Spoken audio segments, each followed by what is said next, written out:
রাজশাহী থেকে পঞ্চগড় যাওয়ার জন্য বাইক নিয়ে বের হলো ফাহিম। তার বন্ধু বান্ধব তার পিছনে আসতেছে।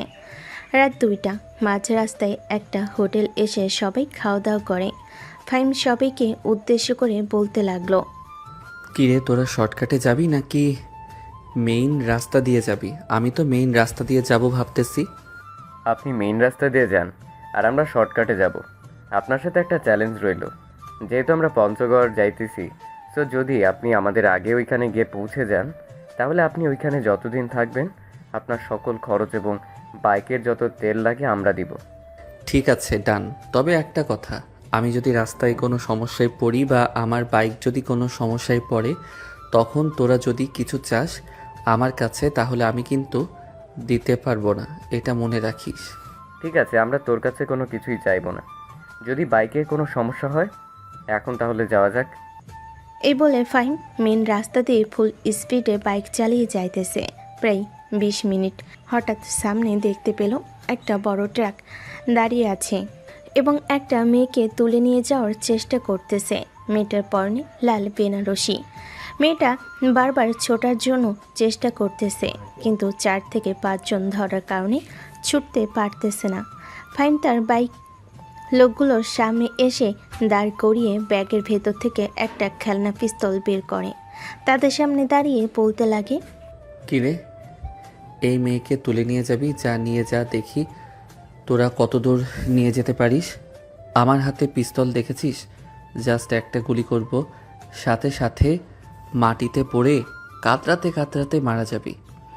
ফাহিমের কথা শুনে লোকগুলো ভয়ে তাড়াতাড়ি করে গাড়িতে উঠে ওইখান থেকে চলে গেল। এইদিকে ফাহিম মেয়েটার কাছে এসে মেয়েটাকে উদ্দেশ্য করে বলতে লাগলো, এই মেয়ে, তোমার বাড়ি কোথায়? আর ওই ছেলেগুলো তোমাকে কোথায় পেয়েছে? আর তুমি এইভাবে বিয়ের লাল বেনারসি, গলায় সোনার গহনা মনে হচ্ছে পরে আছো, এইসব দেখে তো ওই লোকগুলো তাদের লোভ সামলাতে পারে নাই। আসলে আমি বিয়েবাড়ি থেকে পালিয়ে এসেছি। আজকে আমার বিয়ে ছিল, কিন্তু ছেলে আমার একদম পছন্দ হয় নাই। ছেলেটা অনেক খারাপ, আমাদের এলাকার নেতার ছেলে। সে অনেক মেয়েদের সাথে খারাপ কাজ করেছে, আমি সব কিছুই জানি। আমার বান্ধবীর সাথেও সে খারাপ কাজ করেছে। আমার আব্বু আম্মু আমাকে জোর করে তার সাথে বিয়ে দেওয়ার চেষ্টা করতেছে, তাই আমি বিয়েবাড়ি থেকে কোনো রকম বান্ধবীদের সাহায্য নিয়ে পালিয়ে এসেছি। ও আচ্ছা, তো এখন কোথায় যাবেন? আর এইগুলো তো মনে হচ্ছে সোনার গহনা, এগুলো পরে থাকলে তো যদি কোথাও হারিয়ে যায় তাহলে তো অনেক সমস্যা হবে। এখনকার গহনার যেই দাম। হ্যাঁ, আপনি যদি একটু ম্যানেজ করেন তাহলে আমি আপনার ব্যাগের ভেতরে আমার এই গহনাগুলো রাখতে পারি। আর আমি কোথায় যাব, কি করব, এসব কোনো কিছুই জানি না। আপনার তো বাইক আছে, আমাকে কি একটা ভালো জায়গায় নামিয়ে দিয়ে আসতে পারবেন, যেখানে আমি থাকতে পারবো কয়েকটা দিন? হ্যাঁ, আমার জানা মতে একমাত্র হোটেল ছাড়া আর কোনোখানে ভালো জায়গা নেই। আপনি চাইলে আমি আপনাকে একটা ভালো হোটেলে নামিয়ে দিয়ে আসতে পারি। পঞ্চগড় অনেক আগে গিয়েছিলাম, তখন দেখেছিলাম ভালো হোটেল আছে। এখন গেলে তো আরও ভালো হোটেল পাওয়া যাবে।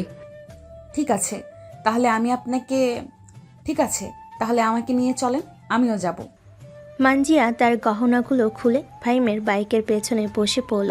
এদিকে ফাহিম ভালোভাবে বাইক চালাচ্ছে। দীর্ঘ 4 ঘন্টা পর ফাহিম চলে আসলো পঞ্চগড়। এসে দেখে তার সকল বন্ধুরা চলে এসেছে। ফাহিমের পিছনে সদ্য লাল শাড়ি পরা মেয়েকে দেখে সবাই অবাক হয়ে তাকিয়ে রইল ফাহিমের দিকে। কি বলবে বুঝে উঠতে পারছে না। হঠাৎ রাফিয়া বলতে লাগলো, ফাহিম, তোর পেছনে ওই মেয়েটা কে? আগে তো কখনো দেখি নাই। আর এই মেয়েটা লাল বেনারসি পরে আছে কেন? তুই কি এই মেয়েটাকে বিয়ে করেছিস নাকি? আর এই মেয়েটাকে কোথায় পেলি? আমি ফাহিমের গার্লফ্রেন্ড। ফাহিম প্রায় 5 ঘন্টা আগে আমাকে বিয়ে করেছে, সো আমি তার বউ। সবাই আমাকে সম্মান দিয়ে কথা বলবে। মানজিয়ার মুখে এই রকম কথা শুনে ফাহিম হাঁ করে তাকিয়ে রইল মানজিয়ার দিকে। এদিকে মানজিয়া চুপচাপ দাঁড়িয়ে রইল বেশ কিছুক্ষণ পর। রাফিয়া মানজিয়াকে উদ্দেশ্য করে বলতে লাগলো, আচ্ছা যাই হোক, বিয়ে যেহেতু করে ফেলেছো আমাদেরকে না জানিয়ে, সো এখন আমরা আর কি বলবো। ফাহিম ভাইয়া রুম বুক করে ফেলেছি, চলেন। আর আপনাদের তো কাপল বেডরুম দিতেই হবে। কাপল বেডরুম না দিলে এক বিছানায় ঘুমাতে পারবেন না। আরে ঘুমাতে পারবো, সমস্যা হবে না। আপনাদের ভাইয়া বিছানায় শুয়ে থাকবে আর আমি আপনাদের ভাইয়ার বুকের উপর ঘুমাবো। ফাহিম এতক্ষণ চুপ ছিল। মানজিয়া আর এই কথা শুনে ফাহিম আর চুপ থাকতে পারল না, মুখ ফসকে বলে ফেল। এই মেয়ে, তোমার তো সাহস কম না। আর আমি তোমাকে কখন বিয়ে করেছি? তোমাকে তো রাস্তায় কিডন্যাপারদের হাত থেকে বাঁচিয়েছিলাম, আর তুমি এখন আমাকে তোমার নিজের জামাই বানিয়ে ফেলেছো। এটা কিন্তু একদম ঠিক কাজ করো নাই। আর তুমি যে আমাকে বিয়ে করেছো, কাবিননামা কোথায়? কাবিননামা দেখাও। হ্যাঁ, আমার তো একদম খেয়াল ছিল না আপনারা যে বিয়ে করেছেন। কাবিননামা দেখান। কাবিননামা দেখে এরপরে আমরা বিশ্বাস করব। এর আগে আমরা বিশ্বাস করব না যে আপনারা বিয়ে করেছেন। হ্যাঁ, কাবিননামা দেখান। কাবিননামা তো আপনার কাছে থাকবে, দেখান তাড়াতাড়ি। মানজিয়া কি বলবে বুঝতে পারছে না। বেশ কিছুক্ষণ চুপ থাকার পর মানজিয়া ফাহিমকে উদ্দেশ্য করে বলতে লাগলো। এই জিনিসটার আপনি মিথ্যা কথা বলতেছেন কেন? আপনি যে কাবিননামা রেখে এসেছেন ওইখানে, এখন এখানে এসে বলতেছেন যে বিয়ে করেন নাই। আপনারা যদি আমার কথা বিশ্বাস করেন তাহলে কাজী অফিসে ফোন দিয়ে জিজ্ঞাসা করতে পারেন যে বিয়ে করেছে কিনা। রাফিয়া দেখ, তোরা অন্তত আমাকে বিশ্বাস কর। আমি এই মেয়েটাকে রাস্তায় পেয়েছি। রাস্তায় এই মেয়েটাকে কিডন্যাপাররা তুলে নিয়ে যাচ্ছিল, পরে আমি বাঁচিয়েছি। আর যদি আমার কথা বিশ্বাস না করিস, এই ব্যাগের ভিতরে দেখ, এই মেয়ের সকল গহনা রাখা আছে। এই মেয়েটা বিয়ের আসর থেকে পালিয়ে এসেছে, আর এখন বলতেছে যে এই মেয়েটা আমাকে বিয়ে করেছে। আচ্ছা ভাই, তোরা এখন চুপ কর। অনেক দূর থেকে এসেছি, এখন একটু নিজেদের রুমে গিয়ে রেস্ট কর। সকাল হয়েছে, এখন দুপুরের দিকে একবারে খাওয়া দাওয়া করে এই সমস্যার সমাধান করব। এখন সবাই সবার রুমে যাও। আর ফাহিম, তুই যেহেতু ঝামেলা নিয়ে এসেছিস, ঝামেলা তোর সাথে রাখবি। আমার কোনো কিছু করতে পারবো না বা তোকে সাহায্য করতে পারবো না। ভাই, আমাকে সাহায্য করার দরকার নেই, শুধু এই মেয়ের হাত থেকে বাঁচা। এই মেয়ে কত বড় একটা মিথ্যা কথা বলে ফেলেছে শুনেছিস? যাই হোক, এখন যার যার রুমে যা। আর এই মেয়ে চলো আমার সাথে, গিয়ে ফ্রেশ হয়ে এরপরে রেস্ট করবে। ফাহিম তার রুমের চাবিটা নিয়ে মানজিয়াকে নিয়ে চলে আসলো রুমে। মানজিয়া চুপচাপ বসে আছে। বিছানায় মানজিয়াকে বসে থাকতে দেখে ফাহিম বলতে লাগলো। কি ব্যাপারে এইভাবে বসে আছেন কেন? যান, গিয়ে ফ্রেশ হয়ে আসেন। আমার তো কাপড় ওই কিডন্যাপারদের গাড়িতে রাখা ছিল, তারা তো কাপড় নিয়ে গেছে। এখন আমি কি পরবো এটাই ভাবতেছি। আর আপনি যদি পারেন তাহলে আমার বান্ধবীর কাছ থেকে আমাকে ড্রেস এনে দিতে পারবেন। বড় মুখ করে তো বলেছেন যে আমি আপনার বয়ফ্রেন্ড। এখন কেমন লাগে?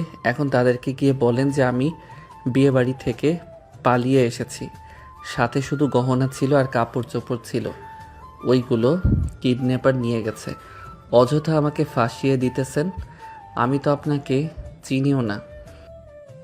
এমন করতেছেন কেন? আমি একটা বিপদে পড়েছি, বিপদ থেকে রক্ষা করতে পারবেন না আপনি? তাহলে কেমন পুরুষ হলেন আপনি বলেন তো আমাকে? আমার তো মনে হয় আপনি কাপুরুষ। এটার জন্য আপনি বলতেছেন যে পারবেন না। এই ফাহিম কখনোই কাপুরুষ হয় না। আপনি এখানে ওয়েট করেন, আমি 4-5 মিনিটের মধ্যে আপনাকে ড্রেস এনে দিতেছি। এই বলে ফাহিম চলে আসলো রাফিয়ার রুমের সামনে। কলিং বেল দিতেই রাফিয়া এসে দরজা খুলে দিল। ফাহিমকে দাঁড়িয়ে থাকতে দেখে বলতে লাগলো। কি ব্যাপার, এখানে দাঁড়িয়ে আছিস কেন? তোর না বউ আছে, ঘরে তোর বউয়ের কাছে যা। দেখ রাফিয়া, আমার মাথা এমনিতেই গরম আছে, তুই আবার গরম করিয়ে দিস না।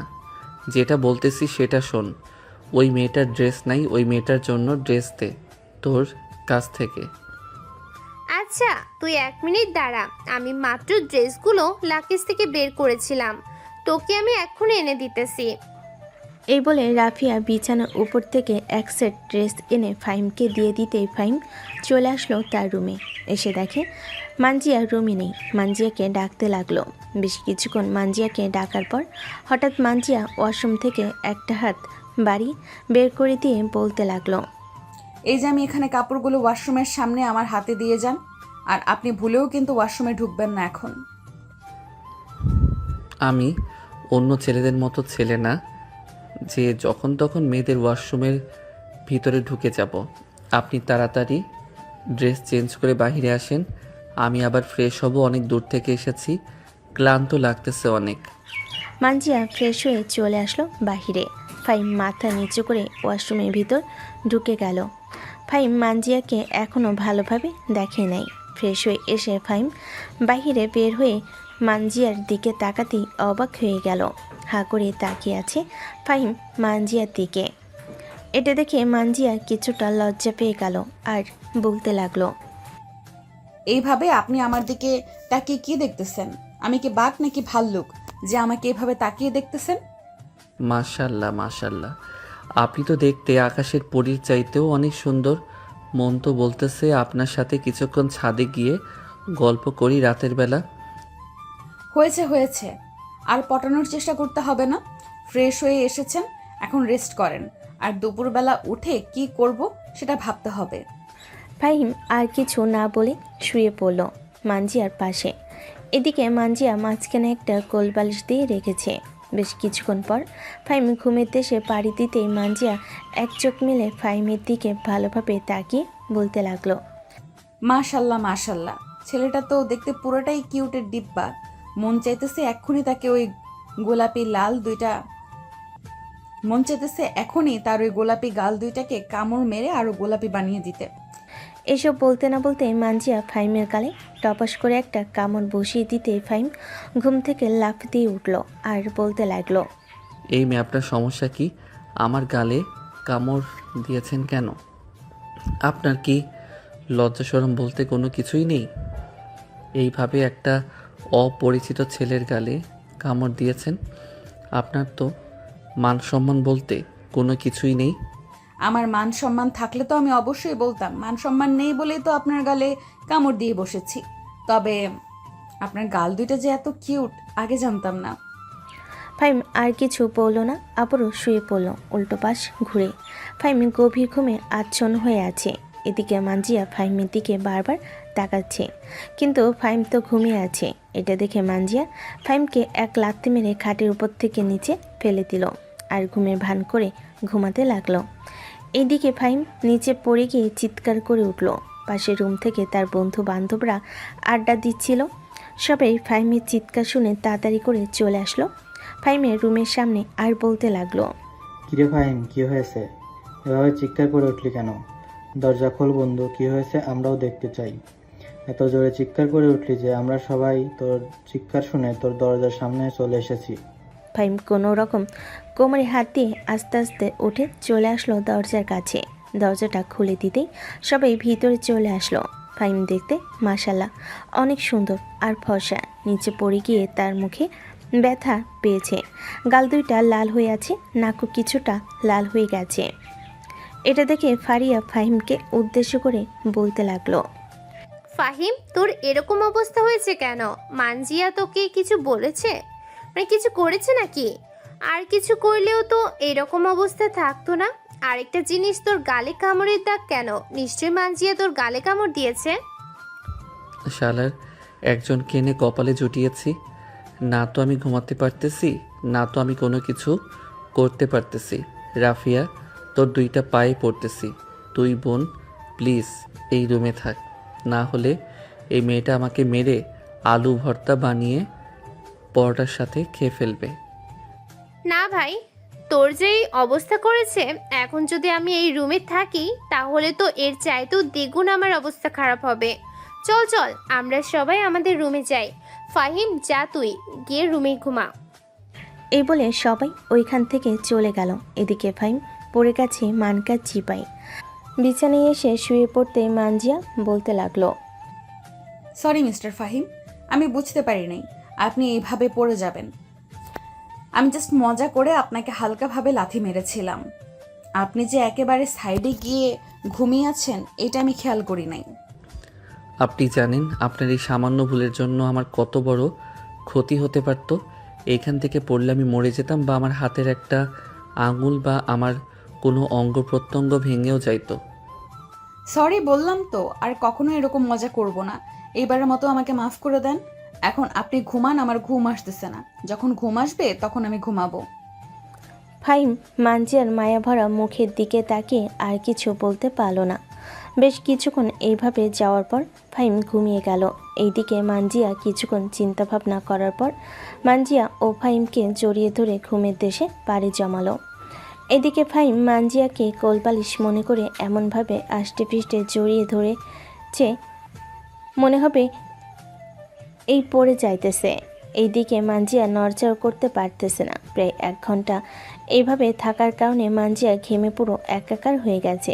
ঘুমের ঘরে মানজিয়া বলতে লাগলো, আম্মু ফ্যানটা ছেড়ে দাও, অনেক গরম লাগতেছে। এই দেখো আমি ঘেমে পুরো একাকার হয়ে গেছি। মানজিয়া কাকে ডাকতেছে সে নিজেও জানে না। এইদিকে ফাহিম মানজিয়া আর এরকম কথা শুনে তার ঘুমটা ভেঙে গেল। ফাহিম মানজিয়ার দিকে ভালোভাবে তাকিয়ে দেখে সে নিজে মানজিয়াকে এমনভাবে জড়িয়ে ধরেছে মানজিয়া নড়াচড়া করতে পারছে না। এটা দেখে ফাহিম তাড়াতাড়ি করে মানজিয়াকে ছেড়ে দিয়ে বিছানা থেকে উঠে পড়ল। ফাহিম ফ্রেশ হয়ে চলে আসলো বেলকুনিতে। দাঁড়িয়ে দাঁড়িয়ে আশেপাশে দেওয়াল এবং দালান কোঠাগুলো দেখছে। বেশ কিছুক্ষণ এইভাবে থাকার পর ফাহিম নিজের মনকে বলতে লাগলো, আচ্ছা, এই মেয়েটা যে বিয়েবাড়ি থেকে পালিয়ে এসেছে, এখন যদি তার পরিবার এবং তার সেই হবু বর খোঁজাখুঁজি করে তাহলে কি হবে? তাকে যদি একবার পেয়ে যাই তখন তো আবারও তাকে ধরে নিয়ে গিয়ে বিয়ে দিয়ে দিবে। এখন এই মেয়েটাকে কিভাবে রক্ষা করব? ফাহিম এইসব কিছু ভাবতেছে এমন সময় পিছন থেকে কে যেন তার কাঁধে হাত রাখলো। পিছনে ফিরেই দেখতে পেল মানজিয়া ঘুম থেকে উঠে গেছে। মানজিয়াকে দেখে ফাহিম মুচকি একটা হাসি দিয়ে বলতে লাগলো, বাহ, ঘুম থেকে এত তাড়াতাড়ি উঠে গেছেন। আপনি তো আমার আরও কত পরে ঘুমিয়েছেন, এত তাড়াতাড়ি উঠে গেলেন যে? এমনিতেই উঠে গেছি, ঘুমটা ভেঙে গেছে হঠাৎ করে, তাই। আর কি ফ্রেশ হয়ে এসে আপনার পেছনে দাঁড়ালাম। ও আচ্ছা, বসেন তাহলে চেয়ারে, দুজনে বসে গল্প করি। তারা সবাই ঘুম থেকে উঠুক, এরপরে না হয় সবার সাথে বসে গল্প করা যাবে। ঠিক আছে। ফাহিম মানজিয়ার ব্যাপারে অনেক কিছু জানতে চায়। মানজিয়া ফাহিমকে উদ্দেশ্য করে বলতেছে, ফাহিম, আমি তো বিয়ে বাড়ি থেকে পালিয়ে এসেছি। আশা করি তারা হয়তো অলরেডি আমাকে খোঁজ লাগিয়ে দিয়েছে। তারা যদি এখন আমাকে পেয়ে যায় তাহলে আবারও সেই ছেলের সাথে আমার বিয়ে ঠিক করবে, বিয়ে দেওয়ার জন্য। এখন একমাত্র আল্লাহ ছাড়া আর কেউ বাঁচতে পারবে না আমাকে ওই ছেলের হাত থেকে। মানজিয়া এসব কিছু বলতেছে এমন সময় ফাহিমের ফোনটা বেজে উঠল। তাকিয়ে দেখে তার বন্ধু ফয়সাল কল দিয়েছে। কলটা রিসিভ করতেই ওপাশ থেকে ফয়সাল বলতে লাগলো, ফাহিম, যদি ঘুম থেকে উঠে থাকিস তাহলে আমাদের রুমে চলে যাই। আমরা সবাই মাত্র ঘুম থেকে উঠে আড্ডা দিতে বসলাম। তুই মানজিয়াকে রুমে চলে আয়। ফাহিম ফোনটা কেটে দিয়ে মানজিয়াকে উদ্দেশ্য করে বলতে লাগলো, মানজিয়া, চল আমরা পাশের রুমে যাই, সবাই আমাদের জন্য অপেক্ষা করতেছে। তারা ওইখানে বসে আড্ডা দিতেছে, আমরাও গিয়ে তাদের সাথে বসে আড্ডা দিই, তাহলে আরও অনেক বেশি মজা হবে আড্ডা দিতে।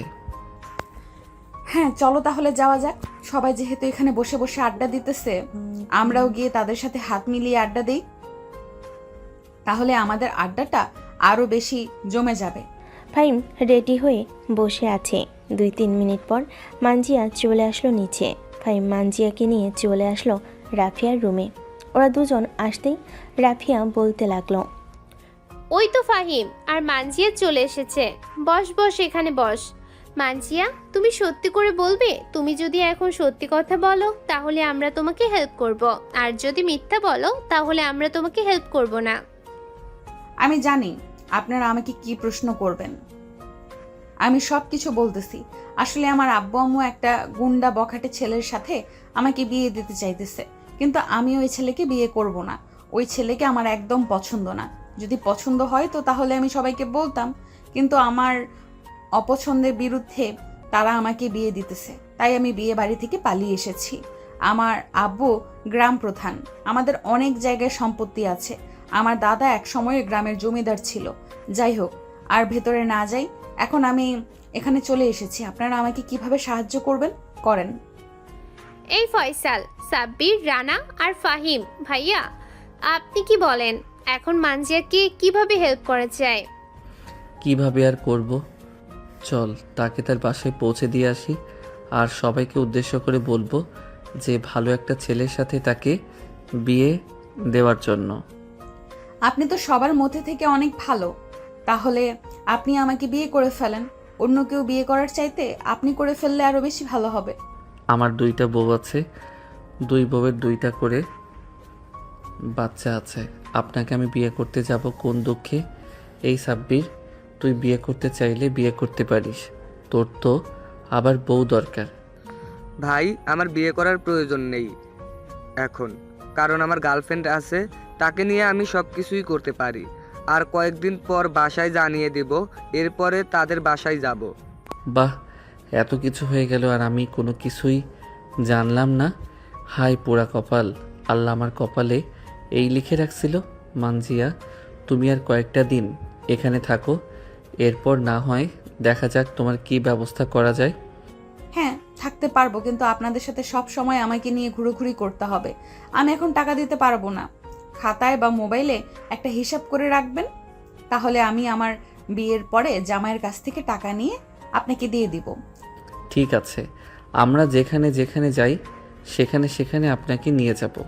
আপনার যদি কোনো অসুবিধা না হয় তাহলে আপনি রাফিয়ার বা আমার বাইকের পিছনে বসে যেতে পারবেন।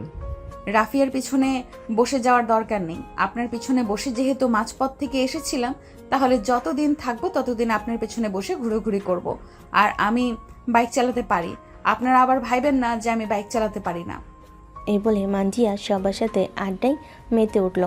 বেশ কিছুক্ষণ আড্ডা দেওয়ার পর মানজিয়া ফাহিমকে উদ্দেশ্য করে বলতে লাগলো, ফাহিম, তোমার ফোনটা কি একটু দেওয়া যাবে আমাকে?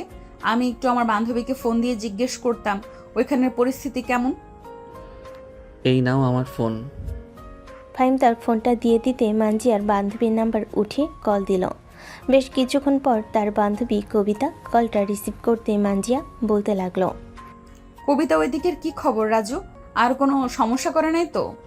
সমস্যা তো করে নাই, কিন্তু এমন কিছু কথা বলে গেছে যেগুলো তোর আব্বুও সহ্য করতে পারে নাই। সেন্সলেস হয়ে পড়ে গেছে মাটিতে। তুই এখান থেকে চলে গিয়ে খুব ভালো কাজ করেছিস বান্ধবী। আমাদের মতো তুই তোর নিজের জীবনটা বাঁচিয়েছিস। শোন, আমাকে ফোন দিস না বেশি। আমাকে ফোন দিলে পরে ওরা সন্দেহ করবে। ঠিক আছে, তুই কোনো চিন্তা করিস না, আমি তোকে ফোন দিব না। আর তুই আব্বু আম্মুর খেয়াল রাখিস, ভাইয়াকে বলিস আব্বু আম্মুর খেয়াল রাখার জন্য। এ বলে মানজিয়া কলটা কেটে দিল। বেশ কিছুক্ষণ পর ফাহিমের ফোনটা আবার বেজে উঠল। তাকিয়ে দেখে তার ছোট বোন কল দিয়েছে। কলটা রিসিভ করতেই ও পাশ থেকে তার ছোট বোন বলতে লাগলো, ভাইয়া, তুমি নাকি পালিয়ে বিয়ে করেছো? এটার জন্যই তো বলি এত পাগল কেন ঘোরাঘুরি করার জন্য। দাঁড়াও, আম্মুকে আমি এক্ষুনি বলছি। এই কাশফিয়া, তোকে আবার কে বলেছে যে আমি পালিয়ে বিয়ে করেছি? তুই কিছু না জেনে শুনে আম্মু আব্বুর কানে অযথা বাজে কথা লাগিয়ে দিবি না। আব্বু আম্মু যদি আমাকে বকাবকি করে তখন কিন্তু আমি আর বাসায় যাব না। তুই খুব ভালো করে জানিস যে আমি কোথায় কোথায় থাকতে পারি। হয়েছে হয়েছে, আর আমাকে ভয় দেখানোর প্রয়োজন নেই। আমি তোমার এসব শুনে ভয় পাই না। ভয় পাইলে আরো অনেক আগেই ভয় পাইতাম। তার চাইতে ভালো তুমি সত্যি করে বলে দাও যে তুমি বিয়ে করেছো, তাহলে আমি আব্বু আম্মুর কাছে কোনো কিছুই বলবো না। আমার বোন, আমার কলিজার টুকরা, আমি সত্যি করে বলতেছি যে আমি বিয়ে করি নাই। বিয়ে করলে আরও অনেক আগেই তোকে জানাতাম, কারণ তুই আমার একমাত্র ছোট বোন। তুমি সত্যি বলতেছো? আমার তো একদম বিশ্বাস হচ্ছে না। আচ্ছা, তুমি তোমার বন্ধুদেরকে কল করে একজন একজন করে কথা বলার জন্য। আমি তোমার সব বন্ধুদের গলার ভয়েস সাউন্ড চিনি। কাশফিয়া, এখন কিন্তু বেশি হয়ে যাইতেছে। তুই কিন্তু এখন বেশি কথা বলতেছিস। এখন কিন্তু আমি ফোনটা কেটে দিব। তুমি যদি এখন ফোন কেটেও দাও তাহলে আমি ভেবে নিব যে তুমি আমার সাথে মিথ্যে কথা বলছো। পরে আম্মুকে আমি আরও অনেক কিছু বলবো, তখন কিন্তু বুঝতেই পারছো আম্মু তোমাকে ঝাড়ু দিয়ে পিটা করবে। আচ্ছা, এই নে শোন। এই তোরা কাশফিয়ার সাথে কথা বলতো। এ বলে ফাহিম সবার গলার সাউন্ড শোনাতে লাগলো। হঠাৎ মানজিয়া চিৎকার করে উঠল। মানজিয়ার চিৎকার শুনে কাশফিয়া বলতে লাগলো, এই তো এখন বুঝে ফেলেছি, তুমি বিয়ে করে ফেলেছো। আর কোনো কিছু বলার প্রয়োজন নেই। আম্মু! এ বলে কাশফা ফোনটা কেটে দিল। এইদিকে ফাহিম মানজিয়ার দিকে চোখ বড় বড় করে তাকিয়ে আছে। এটা দেখে মানজিয়া ভয় পেয়ে বলতে লাগলো, আমি আবার কি করলাম রাফিয়া আপু? আমার পায়ে জোরে পাড়া মারছে, তাই তো আমি ব্যথায় চিৎকার করে উঠেছি। না হলে কি আমি চিৎকার করতাম? রাফিয়ার বাচ্চা, এখন যদি আম্মু আব্বুর কাছে উল্টাপাল্টা কিছু বলে তাহলে তোর খবর আছে। ফিরোজের সাথে পরে তোর বিয়ে খুব ভালোভাবে করাবো, এটা মনে রাখিস। প্লিজ ফাহিম, এরকম করিস না। আমি তো জাস্ট মজা করেছি, তাই বলে তুই এরকম একটা কথা বলতে পারলি? তুই আমার সাথে যে এরকম করবি আমিও তোর সাথে ওই রকম করব। আমি আমার রুমে গেলাম। আর মানজিয়া, তুমি আজকে থেকে রাফিয়ার রুমে থাকবে, আমার রুমে থাকতে পারবে না। এ বলে ফাহিম চলে আসলো তার রুমে। দরজাটা লাগিয়ে দিয়ে বেলকনিতে এসে পকেট থেকে একটা সিগারেট বের করে যে মুখে দিতে যাবে, এমন সময় পাশের বেলকনি থেকে মানজিয়া বলতে লাগলো, এই যে মিস্টার, আপনি যে সিগারেট খাইতেছেন এটার ভিডিও কিন্তু আমি করেছি। রাফিয়ার কাছে তো আপনার বোনের নাম্বার আছে, তার কাছ থেকে হোয়াটসঅ্যাপ বা ইমো নাম্বার নিয়ে তার ফোনে পাঠিয়ে দিব, তখন বুঝবেন আরো কি মজা। যতই কিছু করো না কেন, আর আমি তো সিগারেট খাই নাই, মাত্র সিগারেটটা হাতে নিয়েছি। আর তোমার হাতে তো এখনো ফোন নেই যে তুমি ভিডিও করে রাখছো। অযথা মিথ্যা কথা বইলো না, মিথ্যা কথা আমার একদম পছন্দ না। এই বলে ফাহিম চলে আসলো বেলকনি থেকে ভিতরে। সিগারেট না খেয়ে বেলকনিতে ফেলে দিয়েছে নিচে। বিছানায় শুয়ে শুয়ে চোখ বন্ধ করে মনে মনে বলতেছে, আল্লাহ তাআলা কি সবসময় আমার সাথে এরকম করে নাকি? বিপদে ফেললে আবার মুক্ত করলে আমাকে দিয়েই মুক্ত করে। আল্লাহর রসিলায় যদি একটা মানুষকে আমি মুক্ত করতে পারি তাহলে তো খুব ভালো। এইসব মনে মনে চিন্তা ভাবনা করতেছে ফাহিম। বেশ কিছুক্ষণ পর তার রুমে কলিং বেলের শব্দ পেল। দরজা খুলতেই দেখতে পেল সবাই দাঁড়িয়ে আছে। তাদেরকে দেখে বলতে লাগলো, তোরা এখানে এসেছিস কেন? যা তোরা তোদের রুমে যা, আমার রুমে তোদের কোনো জায়গা নেই। আমি আমার রুমে একা ঘুমাবো। এই বলে ফাহিম দরজাটা আবার লাগিয়ে দিয়ে বিছানায় এসে বসে পড়ল। প্রায় 30 মিনিট পর ফাহিম বিছানা থেকে উঠে রেডি হয়ে দরজাটা খুলতেই দেখতে পেল কেউ নেই। এটা দেখে ফাহিম বলতে লাগলো, যাক, ভালোই হয়েছে, এখন আমি বাইরে গিয়ে আরামে ঘুমাতে পারবো। এ বলে ফাহিম চলে আসলো বাহিরে। নিচে গ্যারেজ থেকে বাইক বের করে স্টার্ট দিয়ে দিয়েই চলে যেতে যাবে, এমন সময় বেলকনি দিয়ে মার্জিয়া ডাক দিয়ে বলতে লাগলো, ফাহিম, আমিও যাব তোমার সাথে, আমাকে নিয়ে যাবে? সরি মানজিয়া, আমি তোমাকে নিয়ে যেতে পারবো না। এই ফাহিম চৌধুরী কখনো তার বাইকের পিছনে কোনো মেয়েকে নিয়ে ঘোরাঘুরি করে নাই, আর কখনো করবেও না। এই বলে ফাহিম তার বাইক স্টার্ট দিয়ে আবারও ঘোরাঘুরি করার জন্য বের হয়ে পড়ল। সবাই চুপচাপ বসে আছে, এমন সময় মানজিয়া বলতে লাগলো, রাফিয়া আপু, তোমার বাইকের চাবিটা দাও তো। আমি দেখতে চাই ফাহিম কত দূর এগিয়ে গেছে। সে নিজেকে অনেক বড় মনে করে, তাই না? আমিও একজন লেডি বাইকার। রাফিয়া তার বাইকের চাবিটা দিয়ে দিতে মানজিয়া রুমে এসে তার বোরকাটা পরে চলে আসলো বাহিরে। রাফিয়ার বাইকটা বের করে স্টার্ট দিয়ে যেতে লাগলো। প্রায় 20 মিনিট পর ফাহিমকে ধরে ফেলেছে মানজিয়া। এদিকে ফাহিম মানজিয়াকে দেখে পড়েই অবাক হয়ে তাকিয়ে আছে। এভাবে তাকিয়ে থাকতে দেখে মানজিয়া বলতে লাগলো, কি মিস্টার ফাহিম চৌধুরী, কি ভাবছেন আমি বাইক চালাতে পারবো না? এখন দেখেছেন তো আপনি, আরো 20 মিনিট আগে বের হয়েছেন, আর 20 মিনিট পর আমি আপনাকে ধরে ফেলেছি। আপনি বুঝলেন কিভাবে আমি এই রাস্তা দিয়ে এসেছি? নিশ্চয়ই আপনি আমার সাথে কোনো গোপন ক্যামেরা বা অন্য কিছু লাগিয়ে দিয়েছেন। যদি কোনো গোপন ক্যামেরা বা অন্য কিছু লাগিয়ে দিতাম তাহলে তো আরো আগে আপনাকে ধরে ফেলতাম, কিন্তু আপনাকে আমি 20 মিনিট পরে ধরেছি। যাই হোক, আপনি আমার সাথে ওই রকম ব্যবহার করলেন কেন? এখন কিন্তু আপনাকে পস্তাতে হবে। এই ফাহিম চৌধুরী কখনো কারো থ্রেটে পস্তায় না, তাও আবার আপনার মতো একটা মেয়ে আমাকে থ্রেট দিয়েছে। এসব বলতেছে ফাহিম মানজিয়াকে আর হাসতেছে। বেশ কিছুক্ষণ পর ফাহিম একটা হোটেলে ঢুকলো। বসে বসে খাবার খাইতেছে আর ফোনে যেন কার সাথে কথা বলতেছে। এমন সময় মানজিয়া এসে ফাহিমের থেকে ফোনটা নিয়ে নিল আর মানজিয়া বলতে লাগলো, কার সাথে কথা বলতেছেন এখানে? আমাকে রেখে অন্য মেয়েদের সাথে কথা বলতেছেন? আপনার তো সাহস কম না? এই মেয়ে, আপনি আমার অপরিচিত, আপনাকে আমি চিনি না, আর আপনি এভাবে আমার সাথে কথা বলতেছেন। আপনি জানেন আমি আপনার কি করতে পারি এখন চাইলে? কি করেন শুনি? পারলে তো আমার দুই গালে দুইটা চড় মারবেন, এর বেশি তো আর কিছু করতে পারবেন না, তাই না? হ্যাঁ, এর বেশি কিছু করতে পারবো না, তাই বলে এই না যে আপনি যা খুশি তাই করবেন আমার সাথে। আপনি মেয়ে মানুষ, আপনার শরীরে হাত দিতে চাই না আমি। ফাহিম আর কিছু না বলে রুটি খাওয়া শেষ করে বিল দিয়ে চলে আসলো বাইরে, আর তার বাইক স্টার্ট দিয়ে আবারও সেই হোটেলের দিকে রওনা দিল। প্রায় 30 মিনিট পর চলে আসলো সেই হোটেলে। পিছু পিছু মানজিয়াও চলে আসলো। অন্যদিকে মানজিয়ার পরিবার মানজিয়াকে খোঁজাখুঁজি করতেছে, কিন্তু মানজিয়াকে কোথাও খুঁজে পাইতেছে না।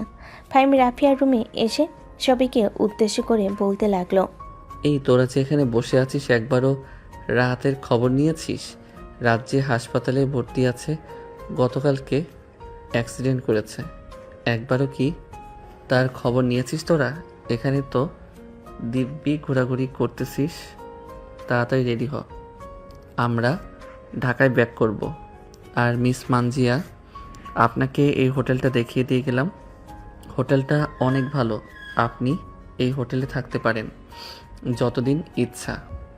আপনার সোনা গহনা যেগুলো আছে ওইগুলো একটা একটা করে বিক্রি করবেন আর খাবেন। আশা করি আগামী 6 মাস এখানে থাকতে পারবেন বা এর বেশি। ফাহিম, তোর কি মাথা নষ্ট হয়ে গেছে? একা একটা মেয়েকে এখানে রেখে যাব আমরা? বিপদে পড়েছে, তাকে উদ্ধার করেছিস তুই, তাই বলে মাঝপথে এখন আবারও ফেলে রেখে চলে যাবি? যদি আবারও কিছু হয়ে যায়? এখানে তো সবাই দেখেছে যে আমাদের সাথে মানজিয়া ছিল। যদি মানজিয়ার কোনো কিছু হয়ে যায় তাহলে তো মানজিয়ার পরিবার আমাদের বাড়িতে পুলিশ নিয়ে আসবে, তখন কি হবে বুঝতে পারছিস? ভাই, আমি এই ঝামেলা নিয়ে যেতে পারবো না আমার বাসায়। এমনিতেই কাশফিয়া আম্মু আব্বুকে কি যেন বলেছে। আব্বু আম্মু কতবার ফোন দিয়েছে, একবার আমার ফোনের দিকে তাকিয়ে দেখ। আচ্ছা, তোর বাসায় নিয়ে যাওয়ার দরকার নেই, আমি আমার বাসায় নিয়ে যাব, তবুও তুই কোনো কিছু বলতে পারবি না। ঠিক আছে, তোর বাসা মানে তোর বাসা, আমার বাসায় যাতে না হয় মনে রাখিস কথাটা। এই বলে ফাহিম সবাইকে নিয়ে রেডি হয়ে চলে আসলো বাহিরে। চেক আউট করে ফাহিম চলে আসলো নিচে। সবাই সবার বাইক নিয়ে বাইরে বের হয়ে দাঁড়িয়ে আছে। এমন সময় শুধু একা রয়ে গেল মানজিয়া। মানজিয়াকে দেখে ফাহিম বলতে লাগলো, আপনি রাফিয়ার পেছনে বসেন, আর সাদিয়া তুই আমার পিছনে বস। ফাহিম আর কিছু বলতে পারল না। বেশ কিছুক্ষণ পর মানজিয়া ফাহিমের পিছনে বসতেই ফাহিম বাইক স্টার্ট দিয়ে বাইক চালাতে লাগলো। দুপুর 2টা। ফাহিম এবং বাকি সবাই বসে আছে হোটেলে। খাওয়া দাওয়া শেষ করে আবার বের হয়ে পড়ল রাজশাহীর উদ্দেশ্যে। দীর্ঘ 6 ঘন্টা পর চলে আসলো রাজশাহী বড় মেডিকেলের সামনে বাইকটা স্টার্ট করে চলে আসলো মেডিকেলের ভিতরে। রাহাতের কেবিন খুঁজে সবাই চলে আসলো রাহাতের কেবিনে। এসে দেখে রাহাতের এক হাত ব্যান্ডেজ করা আর পা ব্যান্ডেজ করা। বেশ কিছুক্ষণ পর রাহাত ফাহিমকে উদ্দেশ্য করে বলতে লাগলো, ফাহিম, তুই তো এখানে ছিলি না, তুই তো চলে গেছিলি ঘোরার জন্য। ফারহানের ছেলেপেলেরা আমাকে পিছন থেকে ধাক্কা মেরে ফেলে দিয়েছে, কোনো রকম আমি বেঁচে ফিরছি। আর একটুর জন্য ট্রাকের নিচে যাই নাই। ট্রাকের নিচে গেলে আজকে তোরা আমাকে দেখতে পারতি না। আচ্ছা রাহাত, তুই এখানে থাক, ফয়সাল আমার সাথে আয় তো একটু। রাফিয়া, তোরা সবাই এখানে বসে থাক, আজকে ফারহানের অবস্থা খারাপ করে দিব। এই বলে ফাহিম রেগে ফয়সালকে নিয়ে চলে আসলো বাইরে। পকেট থেকে ফোনটা বের করে তার পুরো গ্যাংকে খবর দিয়ে দিল। 10 মিনিটের মধ্যে সবাই চলে আসলো ফাহিমের সামনে। প্রায় 200টা বাইকের পিছনে মোট 400 জন এসেছে। ফাহিম সবাইকে নিয়ে চলে আসলো ফারহানের আড্ডাখানায়। এসে দেখে ফারহান এবং তার ছেলেপেলেরা বসে আছে। ফাহিমকে দেখে ফারহানের বন্ধু বলতে লাগলো, ফারহান, ওই দেখ, ফাহিম তার দলবল নিয়ে চলে এসেছে। আজকে মনে হয় আমাদেরকে মেরে ভর্তা বানিয়ে ফেলবে। তাড়াতাড়ি এখান থেকে চল না, না হলে আমরা এখানেই মারা যাব। ফাহিম চলে আসলো ফারহানের সামনে। ফারহানকে উদ্দেশ্য করে বলতে লাগলো, এখান থেকে পালানোর চেষ্টা করিস না। তোরা পালানোর চেষ্টা করলে 400 জন লোক আছে, 400 জনের মায়ের খাইতে খাইতে তোরা আধ মরা হয়ে যাবি। সত্যি করে বল, রাহাতের সাথে তোদের কি শত্রুতা ছিল? রাহাত তোদের কি এমন ক্ষতি করেছে যে তোরা রাহাতকে এভাবে মারলি? আমাদের ইচ্ছে হয়েছে তাই আমরা মেরেছি। আর রাহাত, এর উপর আমাদের কোনো জেদ ছিল না, সব ছিল তোর উপরে। কিন্তু তোকে তো আমরা কিছু করতে পারি না, সবসময় তোর সাথে একজন না একজন থাকে, তাই রাহাতকে একা পেয়েছিলাম, রাহাতকেই মেরে দিতাম। তোরা এটা করে অনেক বড় ভুল কাজ করেছিস। এখন তোদের কি অবস্থা হবে সেটা চিন্তা কর। এই তোরা দাঁড়িয়ে আছিস কেন? মার্শালাদের। ফারানদের সবাইকে মেরে ভর্তা বানিয়ে ওইখান থেকে চলে আসলো ফাহিম আবারও হাসপাতালে। রাহাতের সাথে কথা বলে ফাহিম চলে আসলো বাইরে। তার বাইক স্টার্ট দিয়ে বাড়ির দিকে যেতে লাগলো। প্রায় 20 মিনিট পর চলে আসলো বাসায়। কলিং বেল দিতেই ফাহিমের আম্মু এসে দরজা খুলে দিল।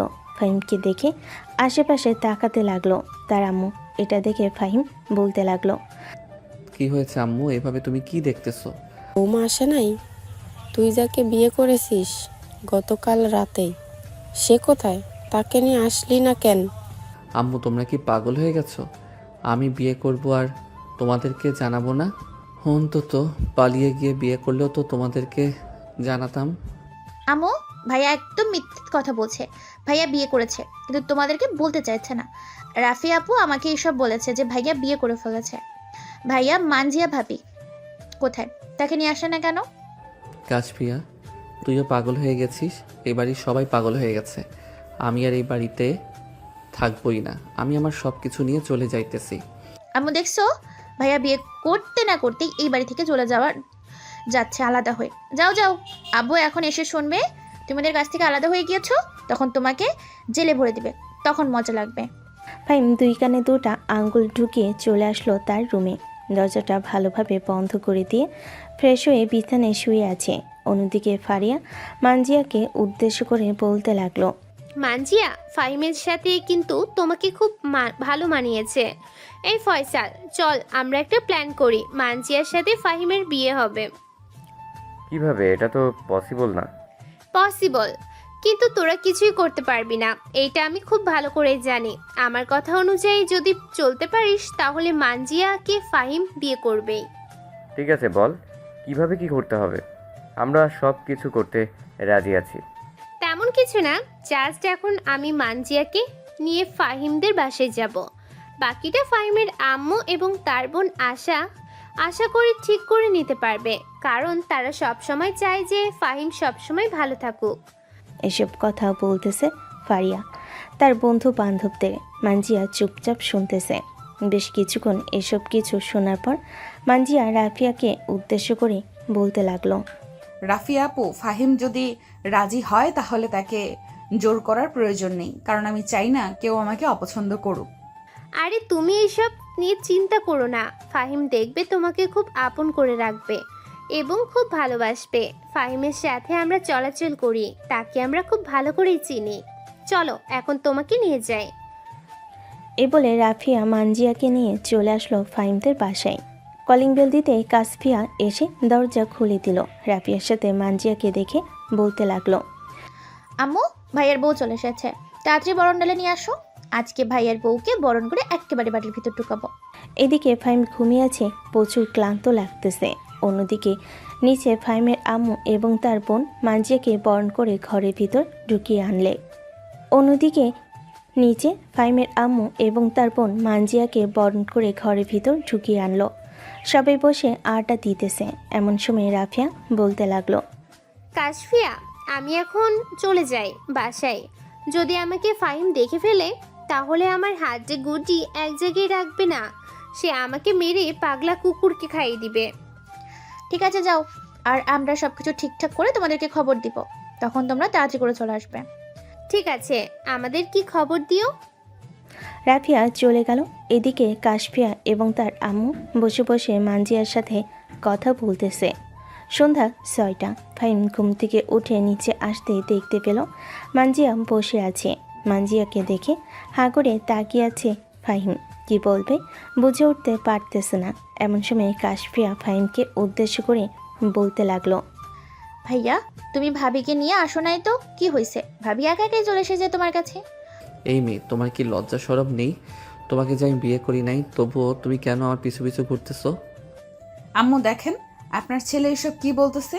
সে নাকি আমাকে বিয়ে করে নাই, অথচ কালকে রাতে আপনার ছেলে আমাকে বিয়ে করেছে কাজী অফিসে। মানজিয়ার প্রত্যেকটা কথা শুনে ফাহিম অবাক হচ্ছে। বিশেষ করে অবাক হচ্ছে মানজিয়া ফাহিমের আম্মুকে আম্মু ডেকেছে।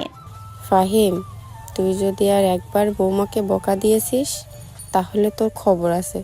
একটু পর তো তোর আব্বু আসবে, তখন আমি তোর আব্বুর কাছে বলে দেব তুই বৌমাকে বকা দিস। আরে আম্মু, যাকে আমি বিয়ে করি নাই তোমরা কেন অযথা তার সাথে আমার এরকম মিল দিতেছো? আমি যদি বিয়ে করতাম তাহলে আমি তো বলতাম তোমাদেরকে, একটু না একটু।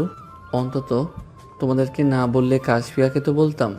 হয়েছে হয়েছে, তুমি গতকালকে বাইরে থেকে কাচ্চি বিরিয়ানি খেয়েছো, আমাকে তো একবারও বলো নাই, আবার বলছো তুমি বিয়ে করেছো। এটা আমাকে বলবে? হাই খোদা, আমাকে এখনও এই জঙ্গলের মাঝে রেখেছো কেন?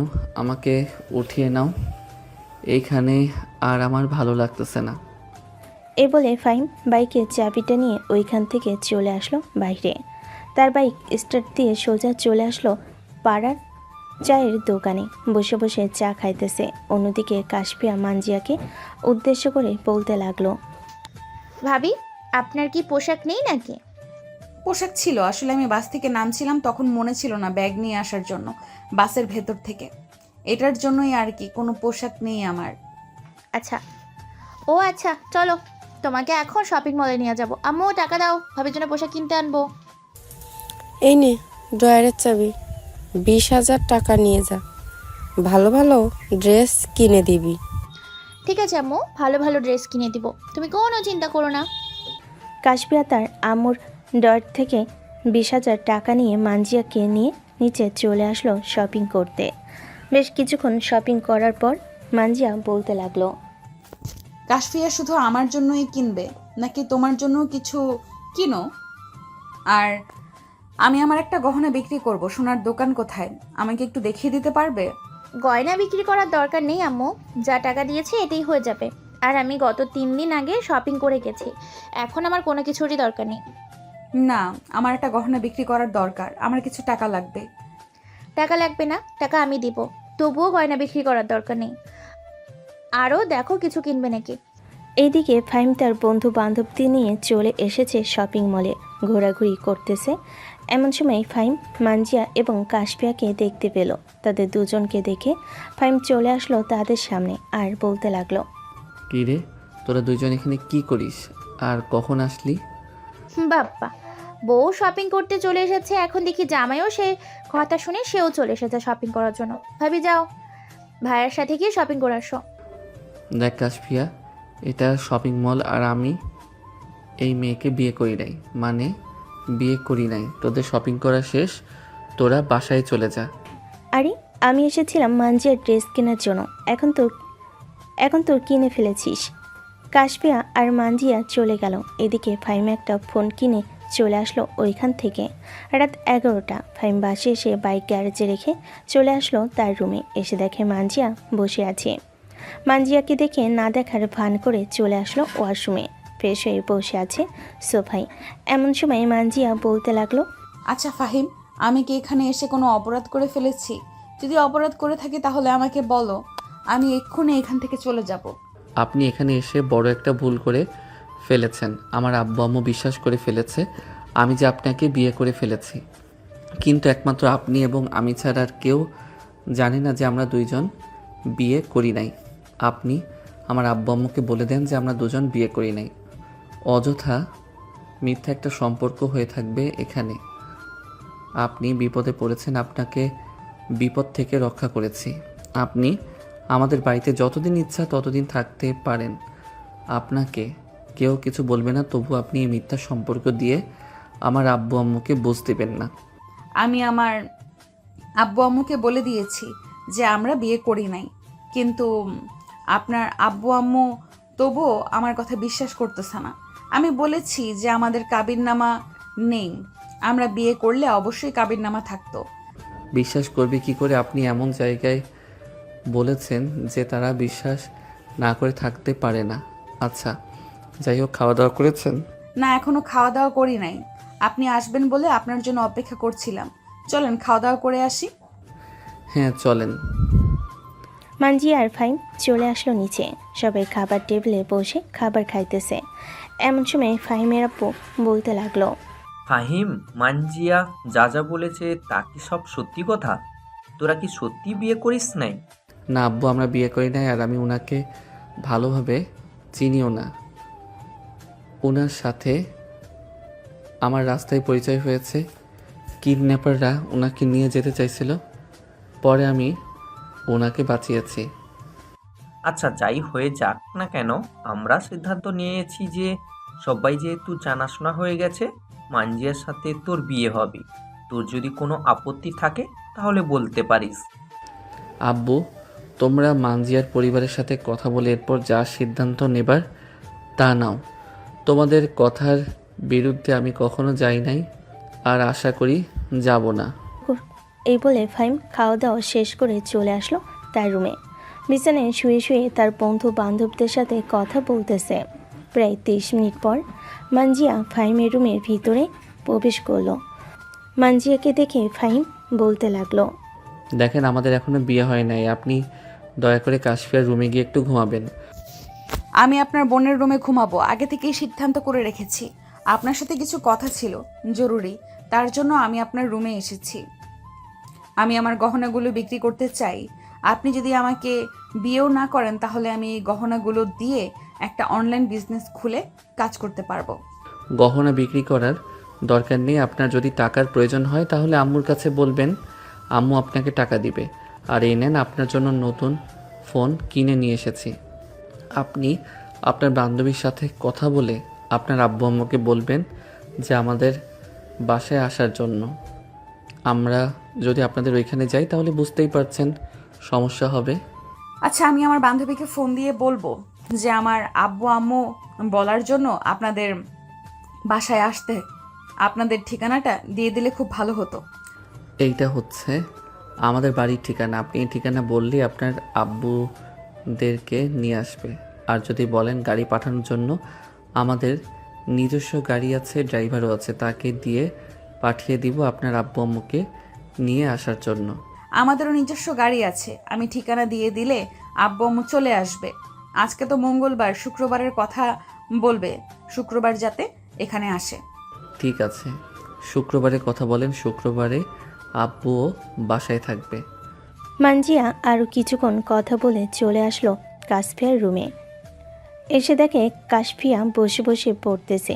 কাশফিয়াকে এতক্ষণ পড়তে দেখে মানজিয়া বলতে লাগলো, কাশফিয়া, তুমি এত রাত অবধি পড়াশোনা করো। আমি তো পরীক্ষা থাকলেও রাত 10টা পর্যন্ত পড়ালেখা করি। আসলে আমি এখন না প্রতিদিনই এরকমভাবে পড়াশোনা করি, রাত 10টা 11টা 12টা 1টা এরকম। সামনে আমার পরীক্ষা, এটার জন্য। ও আচ্ছা, এই দেখো তোমার ভাইয়া আমার জন্য ফোন কিনে এনে দিয়েছে। সত্যি বলতে তোমার ভাইয়া প্রথম দিন যদি আমাকে না বাঁচাতো তাহলে আজকে হয়তো আমাকে তারা মেরে ফেলতো। ভাবি, এসব বলো না। আল্লাহ যা করে ভালোর জন্য করে। ভাইয়াকে হয়তো আপনার জন্যই তৈরি করেছে, এটার জন্য ভাইয়াকে আপনার কাছেই পাঠিয়েছে। আমার কপালে তোমার ভাইয়াকে লিখে রাখছে, এটার জন্য আল্লাহ হয়তো দিয়েছে। যাই হোক, তুমি তাহলে পড়ো, আমি ঘুমাই। এ বলে মানজিয়া বিছানায় শুয়ে পড়তে ঘুমের দেশে পাড়ি জমালো। অন্যদিকে ফাহিম সেই কখন ঘুমিয়ে কাদা হয়ে গেছে।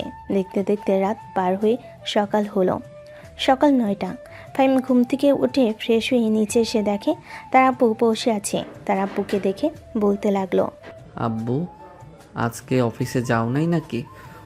না, আজকে অফিসে যাই নাই, ভালো লাগছিল না, শরীরটা কেমন যেন করতেছে, এটার জন্য অফিসে যাই নাই আজকেই।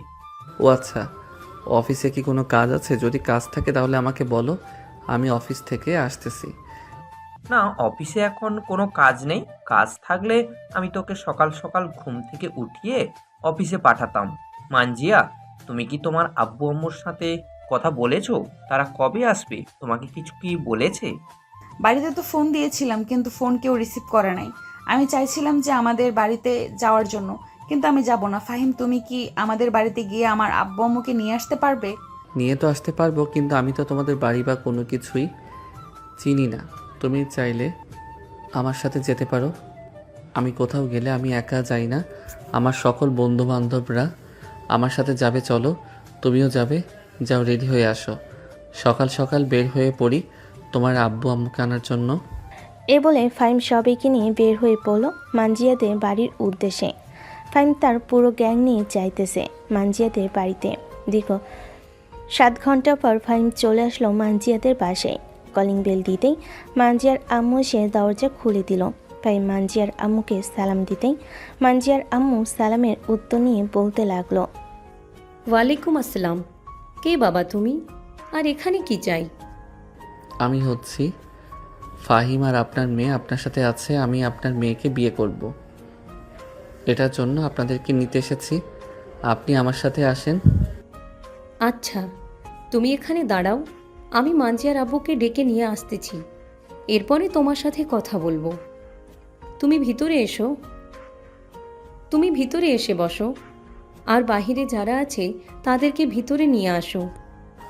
বাহিরে অনেক লোক দাঁড়িয়ে আছে, ভিতরে জায়গা হবে না, তারা বাহিরে থাকুক। আপনি মার্জিয়ার আব্বুকে ডাক দেন। ফাইম বাড়ির ভিতর এসে সোফায় বসে পড়ল। বেশ কিছুক্ষণ পর মানজিয়ার আব্বু আসলো। ফাইমকে দেখে ফাইমকে উদ্দেশ্য করে বলতে লাগলো, আমার মেয়ে কি তোমার সাথে পালিয়ে গিয়েছে? আপনার মেয়ে আমার সাথে পালিয়ে যায় নাই, তবে আপনার মেয়ে একা পালিয়ে গিয়েছে। রাস্তায় কিডন্যাপাররা তাকে ধরেছিল, পরে আমি তাদের হাত থেকে বাঁচিয়ে তাকে আমাদের বাসায় নিয়ে এসেছি। আম্মু আব্বু তাকে অনেক পছন্দ করেছে। এখন আমাকে বলেছে যে আপনাকে নিয়ে গেলে এরপরে আপনাদের সাথে কথা বলে আমাদের বিয়ে ঠিক করবে। আমি আমার মেয়েকে তোমার সাথে বিয়ে দিতে পারবো না। কেন আঙ্কেল, আমার সাথে বিয়ে দিতে পারবেন না কেন? কোনো সমস্যা আছে নাকি? না, কোনো সমস্যা নেই, তবে যার সাথে আমি বিয়ে ঠিক করেছিলাম তার কাছ থেকে আমি 20 লক্ষ টাকা নিয়েছিলাম প্রায় 10 বছর আগে। ওইগুলো সুদে আসলে এখন 50 লক্ষ টাকা হয়েছে। এই টাকা যদি আমি দিতে না পারি তাহলে মানজিয়াকে তার সাথে বিয়ে দিতে হবে। তাই আমি সিদ্ধান্ত নিয়েছি মানজিয়াকে তার সাথে বিয়ে দেব। মানজিয়ার, আমি একটা কথা বলি, কিছু মনে করেন না। এই 50 লক্ষ টাকা আমি যদি তাকে দিয়ে দিই তাহলে মানজিয়াকে আমার সাথে বিয়ে দিতে আপনার কোনো আপত্তি থাকবে না তো? ফাইমের কথা শুনে মানজিয়ার আব্বু হা হয়ে তাকিয়ে রইল ফাইমের দিকে। কি বলবে বুঝে উঠতে পারতেছে না। বেশ কিছুক্ষণ পর মানজিয়ার আব্বু ফাইমকে উদ্দেশ্য করে বলতে লাগলো, তুমি এতগুলো টাকা দেবে, এর বিনিময়ে আমার মেয়েকে নিয়ে যাবে, এটা আমি হতে দেব না। আমি তোমার সাথে বিয়ে দিতে পারবো না, বিয়ে দিতে পারবো না। দেখেন, আপনার মেয়েকে ওই ছেলের সাথে বিয়ে দিলে সে টাকাগুলো পাবে না, আপনার মেয়েকে কষ্ট দিবে অনেক। আর আমি তাকে টাকা দিয়ে আপনার মেয়েকে বিয়ে করে নিয়ে যাব। আপনার মেয়ে রানীর মতো থাকবে আমার বাসায়। ফাইমের কথা শুনে মানজিয়ার আব্বু কিছুক্ষণ চুপ থেকে বলতে লাগলো, ঠিক আছে, আমি বিয়ে দিতে রাজি, তবে আমাকে খাতা কলমে লিখে দিতে হবে তুমি আমার মেয়েকে কখনো মারতে পারবে না, আর কোনো কিছু চাইতে পারবে না আমার মেয়ের কাছে। যা কিছু লাগবে আমাকে বলবে, আমি আমার বাড়ি এবং জায়গা সম্পত্তি বিক্রি করে দিয়ে এরপর আমি তোমার সব কিছু পরিশোধ করব। আমার এসব কোনো কিছুই লাগবে না, জাস্ট আপনার মেয়েকে নিয়ে যাব, আর কোনো কিছু প্রয়োজন নেই আমার। এর মধ্যে আমি আপনাকে একটা কথা বলতে চাই, এবং এই মাসের শেষে আমি মানজিয়াকে বিয়ে করব এবং বিয়ের যাবতীয় খরচ সব কিছু আমি দিব। ঠিক আছে, বিয়ের যাবতীয় খরচ না হয় তুমি দেবে, তবে আমি আমার মেয়েকে সাজিয়ে দেবো সব কিছু দিয়ে, যাতে তুমি বাধা দিতে পারবে না। ঠিক আছে। ফাইম মানজিয়ার আব্বু আম্মুকে নিয়ে বাইরে আসতেই দেখতে পেল রাজু মানজিয়ার হাত ধরে রেখেছে এবং টানাটানি করতেছে তার সাথে নিয়ে যাওয়ার জন্য। এটা দেখে ফাইম তাড়াতাড়ি করে রাজুর সামনে এসে রাজুর বুক বরাবর একটা লাথি মারতে রাজু দুহাত পিছনে গিয়ে পড়ল আর বলতে লাগলো, এই তুই কে রে, আমাকে লাথি মেরেছিস? তোর কত বড় সাহস! তুই জানিস আমি চাইলে এখন তোকে এইখানে কুচি কুচি করে কেটে রেখে দিতে পারি। মানজিয়ার আব্বু টাকা দিতে পারে নাই, আমি মানজিয়াকে বিয়ে করব, এখানে তুই আটকানোর কে? আমি তো টাকা দিব, তোর কত টাকা চাই বল আমাকে, আর তুই কত টাকা সুদে আসলে আমি তোকে সব কিছু পরিশোধ করে দিব, তাও আবার এখানে দাঁড়িয়ে। আমি সুদে আসলে 50 লক্ষ টাকা পাই না, আমাকে 60 লক্ষ টাকা দিলে আমি আর মানজিয়াকে কোনো কিছু করব না। ঠিক আছে, আমি তোকে ব্যাংকের চেক লিখে দিতেছি, তুই ব্যাংকে গিয়ে টাকা উঠিয়ে নিবি। এই বলে ফাইম গাড়ির ভিতর থেকে ব্যাংক চেকটা বের করে লিখে দিল 60 লক্ষ টাকা। রাজু ওইখান থেকে চলে গেল, আর কিছু বলল না মানজিয়াকে। কি করবে, কারণ ফাইমে প্রায় 400 জন লোক দাঁড়িয়ে আছে এইখানে। কিছু করলে তো তার কি অবস্থা হবে সে বুঝতে পেরে গেছে। ফাইম মানজিয়া আর আব্বু আম্মুকে গাড়িতে উঠিয়ে ড্রাইভ করতে লাগলো, আর মানজিয়া আব্বু আম্মুর সাথে কথা বলতে লাগলো। রাস্তায় জ্যামের কারণে 8 ঘন্টা পর ফাইম মানজিয়ার আব্বু আম্মুকে নিয়ে চলে আসলো বাসায়। কলিং বেল দিতেই ফাইমের আম্মু এসে দরজা খুলে দিল। হাসি মুখে মানজিয়ার আব্বু আম্মুর সাথে কথা বলে চলে গেল ভিতরে। মানজিয়া তার আব্বুকে বলে উঠল, সরি, আমি তোমাকে না বলে বিয়ে বাড়ি থেকে পালিয়ে এসেছি। একদম ভালো কাজ করছিস মা, এমন একজন পেয়েছিস এখন যে কিনা তোকে সারা জীবন আগলে রাখতে পারবে। মানজিয়া তার আব্বু আম্মুর সাথে কথা বলতে বলতে বাড়ির ভিতর নিয়ে আসলো। এদিকে ফাইম তার বন্ধুদেরকে বিদায় দিয়ে সোজা চলে আসলো তার রুমে। ফ্রেশ হয়ে বিছানায় বসে আছে। এমন সময় রুমের ভিতর প্রবেশ করলো কাশফিয়া। কাশফিয়াকে দেখে ফাইম বলতে লাগলো, কি রে, এখানে কি করিস? আর কিছু বলবি নাকি? ভাইয়া, আমি ঘরের ভিতরে কেমন যেন পুরা পুরা গন্ধ পাচ্ছি। অনেকদিন পরেই পুরা পুরা গন্ধ পাইলাম। তবে এটা সেই পুরা পুরা গন্ধ না, এটা হচ্ছে মন পুরা পুরা গন্ধ। কারো মন হয়তো পুড়ছে, আর না পুড়ছে না, খুশিতে আত্মরা হয়ে যাচ্ছে। তুই কি এই কথাগুলো আমাকে উদ্দেশ্য করে বলতেছিস নাকি? আমার তো মনে হইতেছে তুই এই কথাগুলো আমাকে উদ্দেশ্য করে বলতেছিস। আরে না, তোমাকে উদ্দেশ্য করে কথাগুলো বলবো কেন? আমি তো কথাগুলো বলতেছি এমনি। হ্যাঁ, আমি বুঝি তোর কথার স্টাইল, তুই আমাকে উদ্দেশ্য করে কথাগুলো বলতেছিস।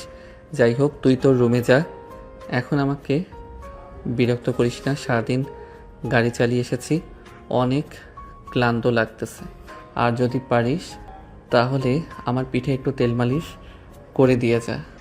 এতদিন আমাকে গাধার মতো খাটিয়েছ, এখন তোমার নিজের বউ হয়েছে, তাকে গিয়ে বলো যে তোমাকে তেল মালিশ করে দিতে। আর তেল মালিশ না করে দিলে বলবে 2 সেকেন্ডে 2টা কিস করে দিতে, তাহলে দেখবে সব ব্যথা দূর হয়ে যাবে। তবে রে, দাঁড়া তুই এখানে। ফাইমের কথা শুনে কাশফিয়া হাসতে হাসতে তাড়াতাড়ি করে চলে আসলো তার রুমে। দরজাটা লাগিয়ে দিয়ে বিছানায় শুয়ে পড়ল। রাত প্রায় 11টা। ফাইম নিচে খাবার টেবিলে বসে আছে, সাথে মানজিয়ার আব্বু আম্মু। সবাই খাওয়া দাওয়া করে সোফায় বসে গল্প করতেছে। এমন সময় ফাইমের আব্বু মানজিয়ার আব্বু আম্মুকে উদ্দেশ্য করে বলতে লাগলো, মানজিয়ার আব্বু, আপনার মেয়েকে আমার ছেলের সাথে বিয়ে দিতে কোনো সমস্যা নেই তো?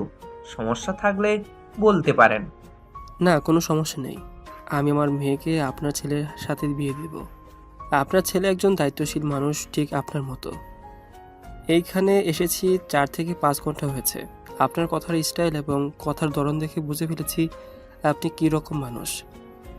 আপনার ছেলে পুরো আপনার মতো হয়েছে। আপনি বলেন, বিয়ের দিন তারিখ কবে ফেলা হবে? আমি আর কি বলবো, আপনি মেয়ের বাবা, আপনি যেটা ভালো মনে করেন সেটাই বলেন। তবে আমি তো চাই এই মাসের শেষের দিকে বিয়ে দেওয়ার জন্য। এখন আপনি যেটা ভালো মনে করেন সেটাই বলেন। যেহেতু আপনি বলেছেন বিয়ে এই মাসের শেষের দিকে দেওয়ার জন্য, তাহলে আমিও এটাই মনে করি। শেষের দিকে দিলে খুব ভালো হবে। বিয়েটা আমি এখানে দিতে চাই, গ্রামে বিয়ে দিতে চাই না। ওইখান থেকে আসা যাওয়া প্রায় অনেকটা পথ। জ্যামে পড়ে গেলে কখন জ্যাম ছাড়বে তার কোনো ঠিক নেই। আপনি এখানে দেখেন কোনো ভালো রিসোর্ট পাওয়া যায় কিনা, ওইখানে বিয়ে হবে। সব খরচ আমি দেব না হয়? আপনাকে সব খরচ দিতে হবে না। আমাদের আর একটা বাড়ি আছে, ওইখানে ফাহিম আর মানজিয়ার বিয়ে হবে। আমি ওই বাড়িটা কাশফিয়ার জামাইয়ের জন্য রেখেছি। কালকে সকালে আপনাদেরকে দেখিয়ে আনবো। এখন তাহলে ঘুমাতে যান।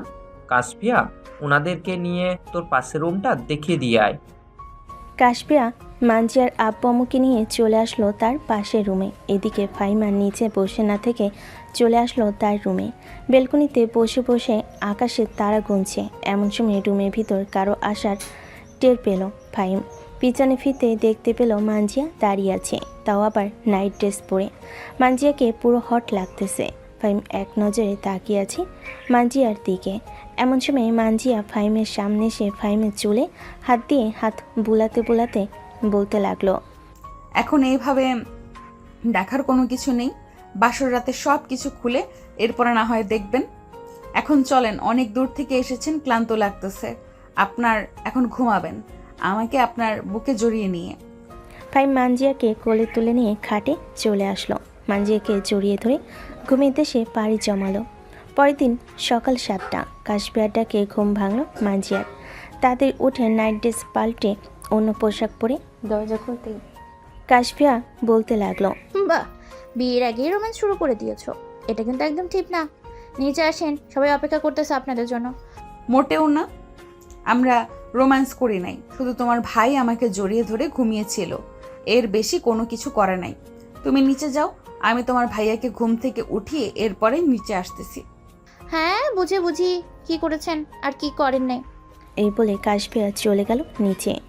এদিকে মানজিয়া ফাহিমকে ঘুম থেকে উঠিয়ে ফ্রেশ হয়ে চলে আসলো নিচে। সবার জন্য চা নাস্তা বানিয়ে সবাইকে বিদায় দিয়ে দিল। এইদিকে ফাহিম নিচে এসে দেখে মানজিয়া সবার সাথে বসে গল্প করতেছে। ফাহিম বাইকের চাবি নিয়ে বাইরে বের হতে যাবে, এমন সময় তার আব্বু বলতে লাগলো, কিরে ফাহিম, তুই এই সকালবেলায় কোথায় যাইতেছিস? এখানে এসে বস, কোথাও যাওয়ার প্রয়োজন নেই। আব্বু, আমি একটু বাহির থেকে আসতেছি, 15-20 মিনিট সময় লাগবে। বাইরে সবাই আমার জন্য অপেক্ষা করতেছে চায়ের দোকানে। এখন যদি আমি না যাই তাহলে ওরা রাগ করবে। তোমরা এখানে থাকো, আমি আসতেছি। এ বলে ফাহিম চলে আসলো বাইরে। সবার সাথে চা নাস্তা করে বাসে এসে সবার সাথে বসে আড্ডা দিতে লাগলো। দেখতে দেখতে দুপুর হয়ে এসেছে। দুপুরে খাওয়া দাওয়া করে ফাহিম তার রুমে বসে কাজ করতেছে। এমন সময় তার ফোনটা বেজে উঠল। তাকিয়ে দেখে ব্যাংক থেকে কল দিয়েছে। কলটা রিসিভ করতে ব্যাংকের ম্যানেজার বলতে লাগলো, আসসালামু আলাইকুম স্যার, রাজু নামের একটা ছেলে এসেছে 60 লক্ষ টাকা তুলতে। আপনি নাকি এই ব্যাংক চেকটা তাকে দিয়েছেন? হ্যাঁ, আমি ওনাকে ব্যাংক চেক দিয়েছি, আপনি ওনাকে 60 লক্ষ টাকা দিয়ে দেন। ঠিক আছে স্যার। এই বলতেই ম্যানেজার কলটা কেটে দিল। এদিকে ফাহিম আবারও কাজে মনোযোগ দিল। বেশ কিছুক্ষণ পর মানজিয়া রুমে এসে ফাহিমকে উদ্দেশ্য করে বলতে লাগলো, সারাদিন বসে কাজ করলে চলবে? আমাকে যদি একটু ঘুরতে না নিয়ে যাও? এখনও তো বিকেল হয় নাই, বিকেল হোক, এরপর তোমাকে ঘুরতে নিয়ে যাব। আর তোমাকে একা নিয়ে গেলে তো হবে না, সাথে কাশফিয়াও যাবে। তাকে না নিয়ে গেলে তো হবে না, সাথে কাশফিয়াও যাবে। তাকে না নিয়ে গেলে তো সে মন খারাপ করবে। তুমি কাশফিয়াকে বলে আসো যে বিকেলবেলা ঘুরতে যাবে। আমি কাশফিয়াকে বলেছিলাম, কাশফিয়া বলেছে তার নাকি বিকেলে কোথায় একটা কাজ আছে, সেখানে যাবে। ঘুরতে যেতে পারবে না, আমাদের দুজনকে বলেছে যাওয়ার জন্য। ও আচ্ছা, তাহলে আর কি করার, চলো আমরা দুজন যাই। তুমি রেডি হয়ে থাকো। মানজিয়া নিচে এসে 2 কাপ কফি বানিয়ে উপরে নিয়ে আসলো। দুজন বসে খাবার খাইতেছে। এদিকে মানজিয়া ফাহিমের হাতে হাত রেখে কফি খাইতেছে। বেশ কিছুক্ষণ কফি খাওয়ার পর দুজন রেডি হয়ে চলে আসলো বিকেলবেলা বাইরে। সন্ধ্যা অবধি ঘোরাঘুরি করে বাসায় চলে আসলো। দেখতে দেখতে এইভাবে কেটে গেল প্রায় 15টা দিন। এই 15 দিনের ভিতরে ফাহিমদের 2টা বাড়ি অনেক সুন্দরভাবে সাজিয়েছে। কেউ দেখলে বলবে পুরো রাজপ্রাসাদের মতো সাজিয়েছে, কোনো কমতি রাখে নাই। রাতে খাওয়া দাওয়া শেষ করে সবাই বসে আছে কালকে গায়ে হলুদ। সবাই প্ল্যান করতেছে কোথায় কি করবে না করবে। সব কিছু প্ল্যান করা শেষ করে সবাই ঘুমাতে চলে গেল। দেখতে দেখতে রাত পার হয়ে সকাল হলো।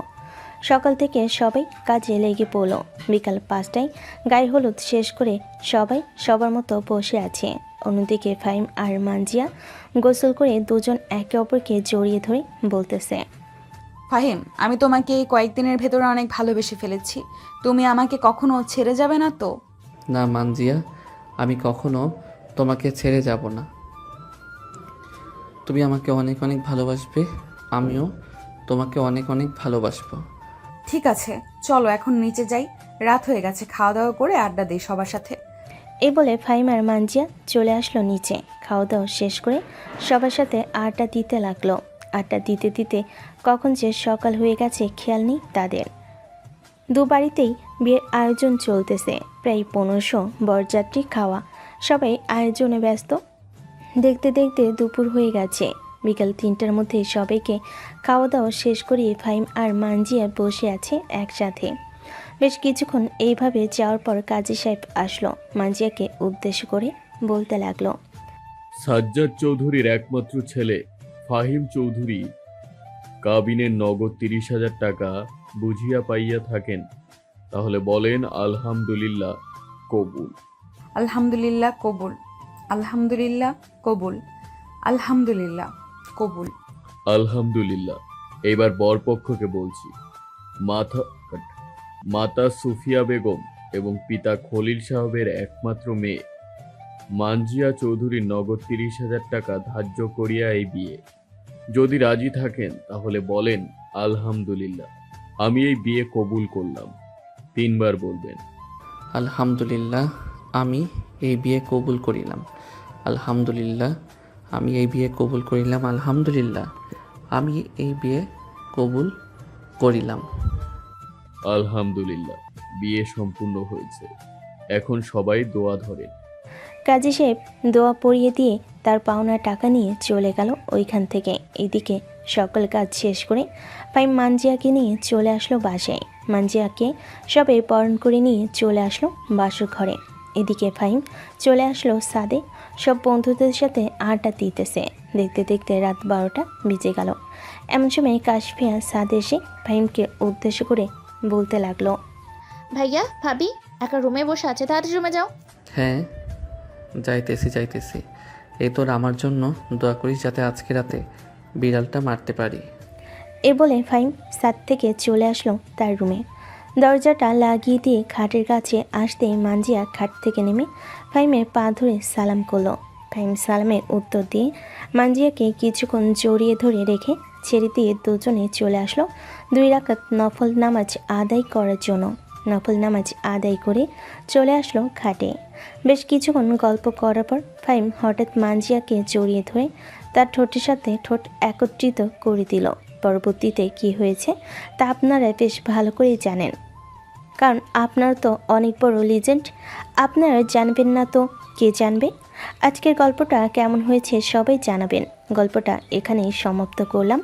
সবাই ভালো থাকবেন, সুস্থ থাকবেন। ধন্যবাদ।